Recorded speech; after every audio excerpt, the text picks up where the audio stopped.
Queridos hermanos, iniciamos la lección divina de este día martes 28 de febrero, martes de la primera semana del tiempo de Cuaresma. Por la señal de la Santa Cruz de nuestros enemigos, líbranos, Señor Dios nuestro, en el nombre del Padre, y del Hijo, y del Espíritu Santo. Amén. Señor mío y Dios mío, creo firmemente que estás aquí, que me ves, que me oyes. Te adoro con profunda reverencia. Te pido perdón de mis pecados y gracia para hacer con fruto este tiempo de lección divina. Madre mía Inmaculada, San José, mi Padre y Señor, Ángel de mi guarda, interceded por mí. En la primera lectura de este día martes leemos el libro del profeta Isaías, capítulo 55, versículos 10 al 11. Esto dice el Señor: como bajan del cielo la lluvia y la nieve, y no vuelven allá, sino después de empapar la tierra, de fecundarla y hacerla germinar, a fin de que dé semilla para sembrar y pan para comer, así será la palabra que sale de mi boca. No volverá a mí sin resultado, sino que hará mi voluntad y cumplirá su misión. Palabra de Dios. Estas palabras son bellísimas leídas en el tiempo de Cuaresma. ¿Por qué? Porque si estamos en un itinerario de conversión, si estamos metidos efectivamente en esos 40 días de camino en el desierto junto al Señor, qué bonito es escuchar efectivamente cómo la palabra del Señor es eficaz.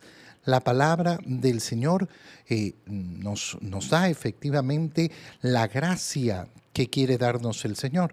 Y por tanto, lógicamente, si yo quiero que sea fecundo este tiempo de Cuaresma, voy a poner especial atención en la lectura de la palabra de Dios. Pero todavía es mucho más profundo lo que hemos escuchado del libro del profeta Isaías. Como bajan del cielo la lluvia y la nieve y no vuelven allá, sino después de empapar la tierra y fecundarla. Estamos hablando de la bajada y la vuelta. Fíjate cómo se relaciona no solo con la palabra de Dios en cuanto a la palabra escrita, digámoslo así, sino que el gran misterio de la revelación de Dios es que la palabra de Dios, el verbo de Dios, se hizo carne. Y como la lluvia baja la tierra, así ha venido el verbo de Dios, se ha humanizado, se ha hecho hombre y se hace efectivo para fecundar, para hacer germinar, para que efectivamente dé provecho. Es el mismo Cristo, la palabra viva de Dios, el que ha descendido sobre nosotros para repletarnos de la gracia de Dios y vuelve allá. ¿Cómo que vuelve? La lluvia no vuelve. Sí, claro que vuelve. El ciclo de la lluvia es justamente eso. Baja el agua y después sube de nuevo en todo ese proceso que conocemos muy bien. No se produce agua en el cielo, sino que el agua de la tierra se evapora y sube al cielo. Bueno, ese proceso de vuelta, cuando lo aplicamos a Jesucristo, es esa ascensión del Señor. Y qué precioso es entonces contemplar ese misterio que vamos a vivir, ¿no? Vamos justamente camino hacia la Semana Santa en esta Cuaresma. ¿Para qué? Para contemplar la pasión, la muerte de nuestro Señor Jesucristo, su resurrección y ascensión al cielo. Ese es el proceso de toda la salvación que opera Cristo por nosotros. Y por eso en estas palabras de Isaías tenemos esa imagen preciosa. Esa lluvia no deja de fecundarla. Así será la palabra que sale de mi boca. No volverá a mí sin resultado. ¿Qué quiere decir? Que aquel que efectivamente recibe la palabra de Dios, Aquel que recibe la palabra, como hemos dicho, la palabra escrita, la palabra que meditamos, como lo hacemos aquí en la Lección Divina, como lo hacemos en la Santa Misa, como lo podemos hacer en toda lectura de la palabra de Dios. Si yo abro mi corazón verdaderamente, entonces voy a recibir los resultados. No dejará de dar resultado en mí.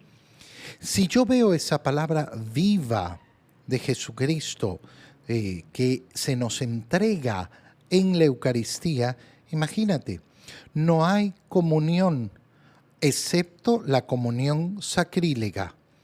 La comunión sacrílega es aquella cuando recibimos la comunión estando en pecado mortal. No hay comunión excepto la sacrílega que no dé resultados, que no genere en mí una sanación, que no me replete de la gracia de Dios. Qué precioso es entender esto. No hay una lectura realizada con sinceridad, con profundidad, con atención, poniendo amor, que quede infecunda. La palabra de Dios verdaderamente transforma la existencia del hombre. No volverá a mí sin resultado. Hará mi voluntad y cumplirá mi misión. Claro, nosotros vemos cómo en estas palabras de Isaías se cumple efectivamente ese anuncio de Jesucristo. No volverá a mí sin resultado, el resultado de haber operado la salvación. No volverá a mí sin hacer mi voluntad, porque Cristo ha venido al mundo, porque el Verbo de Dios se ha hecho hombre para cumplir la voluntad del Padre y para cumplir la misión que es la redención de los hombres. La venida de Cristo al mundo no ha sido ineficaz, ha sido completamente eficaz, ha cumplido absolutamente todo lo que se proponía. En el Evangelio, leemos el Evangelio de San Mateo, capítulo 6, versículos 7 al 15. En aquel tiempo Jesús dijo a sus discípulos: cuando ustedes hagan oración, no hablen mucho como los paganos, que se imaginan que a fuerza de mucho hablar serán escuchados. No los imiten, porque el Padre sabe lo que les hace falta, antes de que se lo pidan. Ustedes, pues, oren así: Padre nuestro que estás en el cielo, santificado sea tu nombre, venga tu reino, hágase tu voluntad en la tierra como en el cielo. Danos hoy nuestro pan de cada día. Perdona nuestras ofensas, como también nosotros perdonamos a los que nos ofenden. No nos dejes caer en tentación y líbranos del mal. Si ustedes perdonan las faltas a los hombres, también a ustedes los perdonará el Padre Celestial. Pero si ustedes no perdonan a los hombres, tampoco el Padre les perdonará a ustedes sus faltas. Palabra del Señor. El miércoles pasado, miércoles de ceniza, leímos justamente el capítulo 6 del Evangelio de San Mateo, el mismo que estamos leyendo ahora, donde se nos presentaron las 3 obras de justicia, obras de piedad, que el Señor nos llamaba a practicar de una manera muy distinta a los escribas y fariseos. Si su justicia, si sus obras de piedad no son mayores que las de los escribas y fariseos, ciertamente no entrarán en el reino de los cielos. ¿Cuáles eran esas 3 obras de piedad o obras de justicia que nos presentaba el Señor? La limosna, la oración y el ayuno. Hemos leído esa lectura el miércoles de ceniza. ¿Por qué? Porque sabemos que esas son las 3 claves del tiempo de Cuaresma. ¿Qué tengo que hacer en el tiempo de Cuaresma?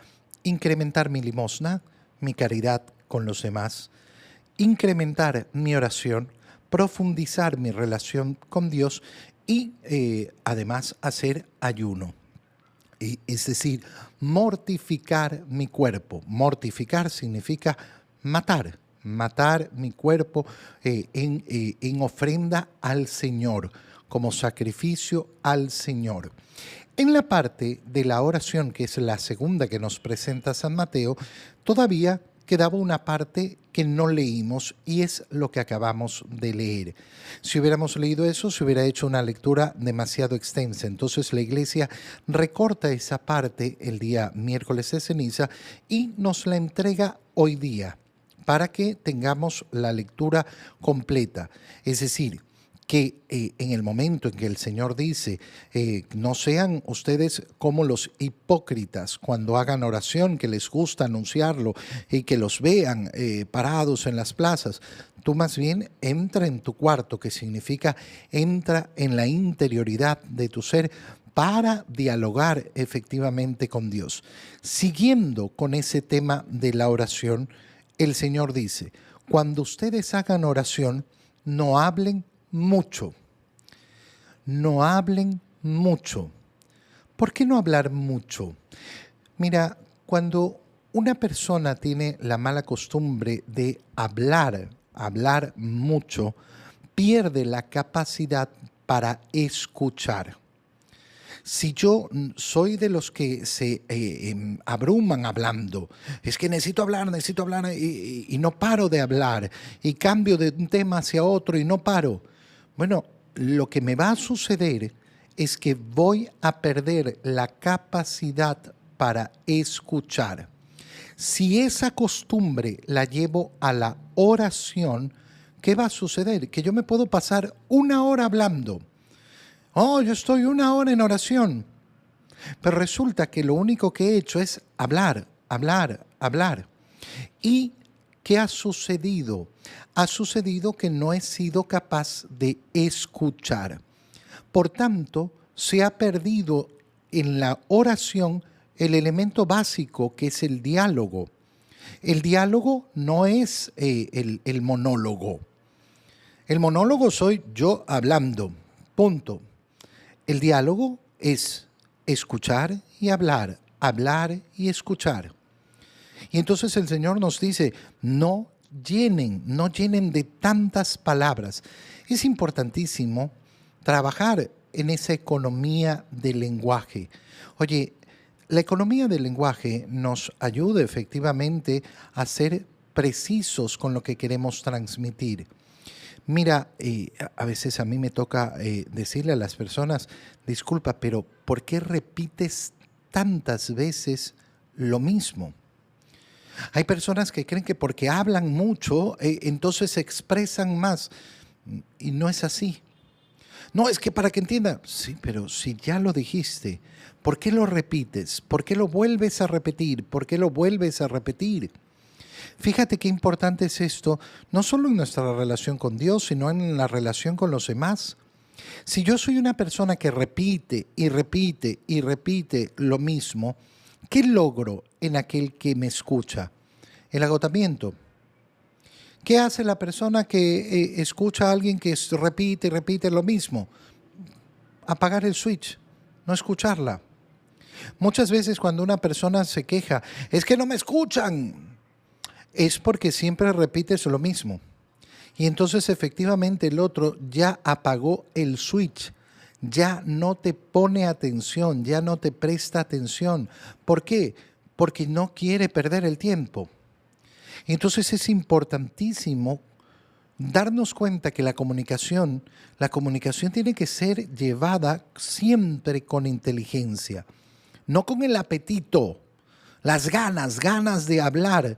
No, yo quiero comunicar y tengo que buscar los mejores modos para comunicar. Tengo que hablar con Dios. Bueno, no creas que llenándote de palabras vas a hablar mejor con Dios. Imaginan que a fuerza de mucho hablar serán escuchados. Imaginan que a fuerza de mucho hablar serán escuchados. Mira cómo el Señor está poniendo esta condición como una condición equivocada. Esto no te va a conducir a ser escuchado. No los imiten. ¿Por qué? Porque el Padre sabe lo que les hace falta. Entonces yo no necesito estarlo repitiendo una y otra vez. Necesito decírselo, Señor, tú ya conoces mi corazón. Ya sabes lo que necesito. Decirle específicamente al Señor, Señor, te pido fortaleza, te pido la humildad necesaria. Y no ahondar, ahondar y ahondar. Y darle el espacio para que el Señor responda. Ustedes pues oren así y comienza el Señor a enseñar el Padre Nuestro. Qué bonito es darnos cuenta de que la condición de esa oración, en primer lugar, es comunitaria. ¿Es una oración que podemos hacer individualmente? Sí, claro. Es precioso orar el Padre Nuestro. Pero qué importante darnos cuenta que las primeras palabras nos invitan a reconocer nuestra condición comunitaria. Es mi Padre, sí, pero yo lo invoco como nuestro, Padre nuestro. Por tanto, en esa expresión, en ese reconocimiento del Padre, tengo que reconocer a mis hermanos. Si yo no reconozco a mis hermanos, entonces no estoy reconociendo al Padre. No es Padre mío, es Padre nuestro. Ahí está implícita esa dimensión comunitaria del cristianismo. No existe un cristianismo individualista. Padre nuestro, que estás en el cielo, ¿qué significa? Que no estás aquí, que no eres parte del mundo. Por tanto, cuando yo creo en estas tendencias que hay por todos lados, de meter a Dios en las cosas del mundo, como si Dios estuviera, no, tú encuéntrate en la naturaleza, porque la energía de la naturaleza es la energía divina. No, no, no, la energía de la naturaleza es energía de la criatura, de la creación de Dios.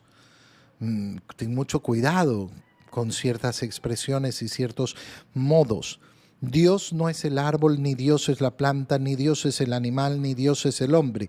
Dios está en el cielo, es el creador de todo, trascendente a toda la creación. Santificado sea tu nombre. Qué bonito, santificar el nombre de Dios. ¿Qué significa? Dar gloria a Dios, alabar a Dios, expresar la grandeza de Dios. Yo amo a Dios, ¿lo glorificas o no? ¿Qué significa glorificarlo? Decirle que lo amas, decirle lo grande que es, lo maravilloso que es, lo amoroso que es, lo enorme que es, lo bello que es. Si no hay esa expresión, el corazón no ama. No, yo no glorifico a Dios, yo no alabo a Dios. Bueno, no lo amas. No lo amas, porque el que ama siempre expresa la belleza y la grandeza del amado. Si no, no, sí, yo te amo, pero dime que me quieres, por lo menos. No, yo no necesito decirte, tu amor es falso entonces, porque el amor efectivamente hace que queramos salir de nosotros mismos para dar esa gloria, para decir y manifestar la grandeza del amor que tenemos. Venga tu reino, que significa pedir la llegada del día del Señor, que el reino de Dios se manifieste de modo pleno, que significa en el fondo pedir la llegada del último día. Pedir la llegada del último día, porque un verdadero cristiano está ansioso por la segunda venida del Señor. Hágase tu voluntad en la tierra como en el cielo, es decir, que brille en todos lados la voluntad de Dios, que se manifieste y que se cumpla la voluntad de Dios. No queremos un mundo que se guíe por la oscuridad, por las tinieblas, sino que se guíe por la luz de Dios, por la voluntad de Dios. ¿Qué quiero yo hacer en mi vida? Yo quiero hacer esto, yo quiero lo otro, yo quiero hacer la voluntad de Dios. Y puede que yo tenga muchos deseos de hacer muchas cosas en el mundo, con mi vida, pero si eso no es la voluntad de Dios, entonces no es lo que me apetece. No es aquello de lo cual tengo verdaderas ganas. Danos nuestro pan de cada día, lo que necesitamos, y perdónanos. Pero como nosotros perdonamos, no nos dejes caer en la tentación No que no vamos a tener tentaciones, sino no caer en la tentación. Y líbranos del mal.